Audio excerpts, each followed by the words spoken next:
Now, what I'm going to start with today is not the most important aspect of what's going on today. It's a factor, but it is interesting politics. And it is evidence, once again, why you can totally trust that which I predict, that which I tell you. You can totally trust my instincts because I use intelligence guided by experience. Great to have you, folks. The EIB network, the one and only, and the Rush Limbaugh program here at 800-282-2882 and the email address lrushbo@eibnet.com. When this news of the ISIS attack in Paris hit on Friday, Monday of this week was our first day, obviously, to discuss it. One of the things that I said early on in the discussion on Monday of the activities in France over the weekend, I said, you watch this attack. There will be many results. I mean, there are many reactions to it. I said one of the things that's going to happen is Trump is going to skyrocket in the polls. And he has. Now, that's not the news. The news is the drive-bys cannot believe it. I got two examples. Hill.com, Trump rises in wake of Paris attacks. And they write this from a standpoint, they just don't get it. They're infuriated. They are puzzled. There are people in both the Republican and Democrat establishments who still believe that this Trump campaign isn't real.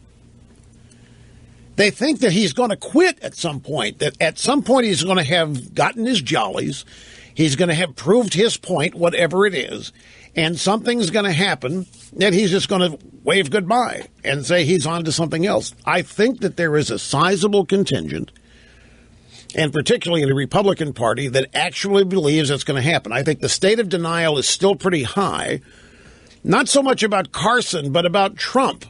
And I think that they really believe that by the time we get to Iowa and New Hampshire, Trump is, for some reason, and they don't know what it is, not going to be there. They are telling themselves this because they hope it's the case. There isn't any evidence of it. They haven't accepted what is happening here. And as such, the fact that the Paris event happens and Trump skyrockets in the polls has baffled them yet again. Trump's gains show him once again confounding Beltway wisdom, where the widespread view was that such a grave event would lead voters to look toward White House candidates who are purportedly more mature and sophisticated than the erstwhile star of The Apprentice.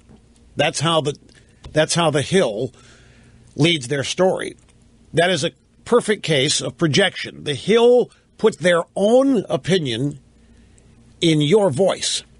They assume that you would think and react exactly as they have. And who are they?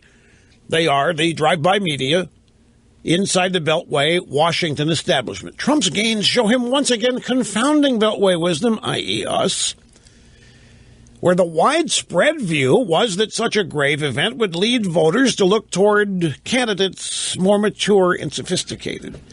So they're admitting that they and everybody else inside the Beltway thought that you would look at this kind of an event and say, oh, my God, we got to get rid of this Trump guy. He's nowhere near serious. He's nowhere near qualified to deal with it.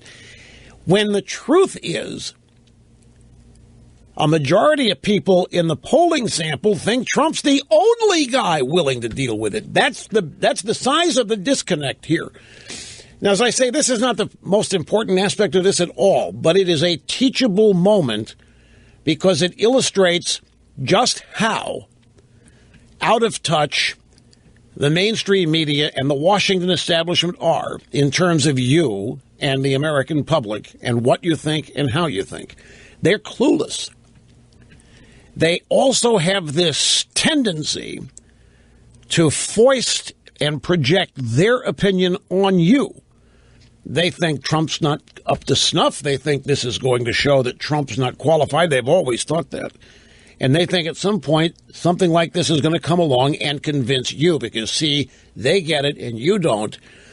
You're dunderheads. You're behind the curve. They are ahead of the curve, and they're just waiting for you to finally figure out what Trump is, that they already know, and that is essentially they think he's a fraud and a pretender and not real.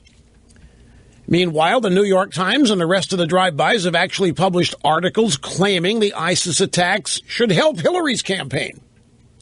Would somebody tell me how in the world that happened? Once again, they're hoping that it helps Hillary's campaign, but gosh, if I can figure out how.